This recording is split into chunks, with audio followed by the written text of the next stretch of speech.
Hi all, Michael here. I want to show you the bicycle that I've had for the longest time at this point. So let's do my first proper bike check. This is my Terry B bike. Kidding. Only in the sense that this crankset is the only little bit of SRAM I have anywhere. I don't think Terry would want to ride this or any of my other bikes. But this bike is important to me for a few reasons. This will be a bit of a convoluted bike check because this bike has changed a bunch over the years. I've been rebuilding bicycles for almost 20 years now. It all started when I moved to the Mile End neighborhood of Montreal, where there were both plenty of bicycles and parts being thrown away, as well as many clearly abandoned bicycles which were still locked up, but which were gradually rusting and being harvested for parts. And then at some point, well over a decade ago, I learned about the Mile End Bike Garage, and I became a customer there to make use of their parts bins and the expertise of the volunteers. I wish I could remember the exact origins of how I got my hands on this Raleigh frame, but I think I bought it because I'm about 6'2", and I was sick of having frames which felt too small for me, and this thing seemed huge. I'm pretty sure I found it on Craigslist well before the advent of Facebook Marketplace and before I was aware of Kijiji. I'm quite certain it was just the frame, fork, headset, and bottom bracket, and the bottom bracket was an English threaded one for a Cotter crankset. I spent a long and very noisy evening at the Mile End Bike Garage, converting the threading of the bottom bracket so that I could run a square taper crankset. One of the volunteers there grabbed an old bottom bracket cup and used the bench grinder to remove a small notch to turn it into a thread tab.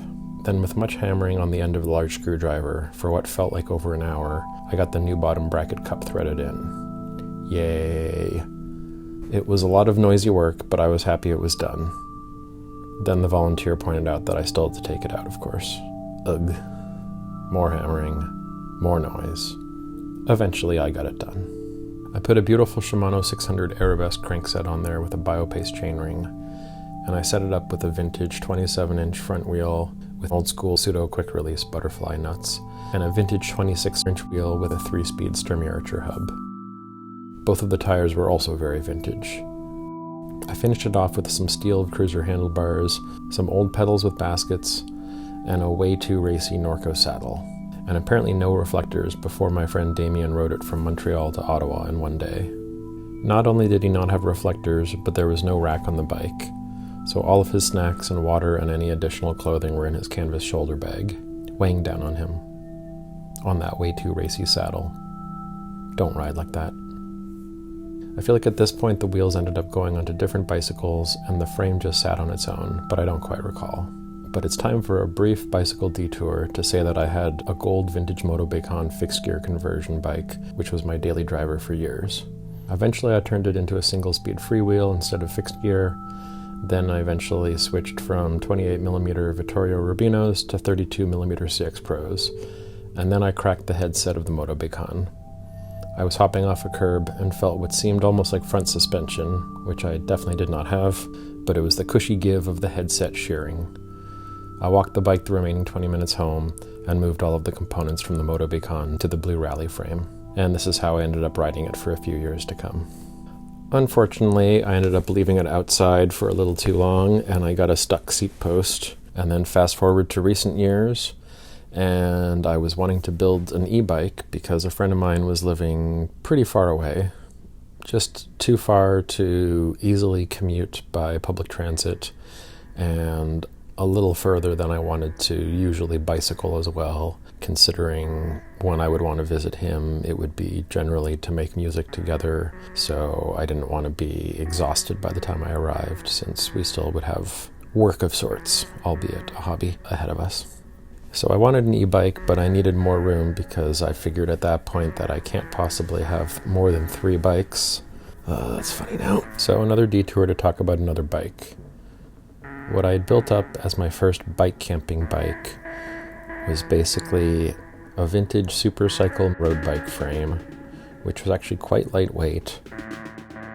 Marinoni bicycles built up my rear wheel using an 8-speed Shimano Nexus hub with coaster brake. This was still in the era when rim brakes were the norm, and I knew that my wrists could get a little bit sore from braking repeatedly throughout the day. So I really liked the idea of having a third brake by having a coaster brake on there. So I had front caliper brake, rear caliper brake, and rear coaster brake. So once again, back to recent years and wanting to make space for the e-bike. At the time, I didn't feel like I had time to merge these two bicycles of mine into a best of bike. So I brought them to Cycle CL and got them to do it. I was optimistically anticipating that this would be a $200 to $300 operation. In the end, I think it cost me around 600 Canadian dollars because it wasn't as simple of a transfer as I had anticipated, and I ended up needing to buy a few more parts. Next video, I'll discuss what ended up happening with the remaining parts, the worst of bike, if you will. But we got to talk about this cockpit. So I ended up getting my hands on an MTS 100 slingshot stem, and that doesn't work with all the handlebars out there, but the back sweep bars ended up fitting just perfectly. The people at Cycle CL ended up referring to this bike as a sort of cool dad bike, and I'm happy with that description. I felt that putting these back sweep bars on it made it instantly more Bassie-like, and I commented to the staff that that was a great thing because I can't afford a real Bassie. Ironic now at this point, because I could have bought a few Bassie bikes with the amount I've spent on this addiction since then. But I wasn't quite happy with my cool dad bike. I realized that the main reason that I dislike grip shifts is the way it feels in the hand as you're riding. In my left hand, a perfectly comfortable Auri grip, and then in the right hand, I have half an Auri grip and half of this hard rubber from the grip shift. But then I realized that since I don't actually change gears that often on this bike, it would still be perfectly comfortable to stick the grip shift on the inside of the brake levers. So that's what I did, and I changed the Auri grips for these vintage Cobra style grips. Oh right, and then I ended up changing the tires as well. There was just enough room to fit these 40mm Maxxis Rambler tires. I have 50mm Maxxis Ramblers on my e-bike, and I really like those, so I wanted to try these here. So now that I've walked you through my first bicycle, although I have put a lot of hours of labor into this frame over the years, the bulk of the most recent build was done by Cycle CL, so I would like to give them credit by officially brandishing a Cycle CL sticker on this bicycle. Let's go add that now. And now let's go for a ride.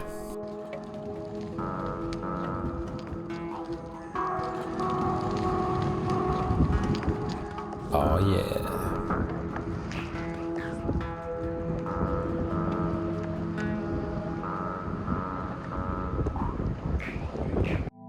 And before I head off, although the Clunkay channel is not monetized itself, as a graphic designer who's making bicycle related YouTube videos, obviously I'm gonna become a sticker salesperson.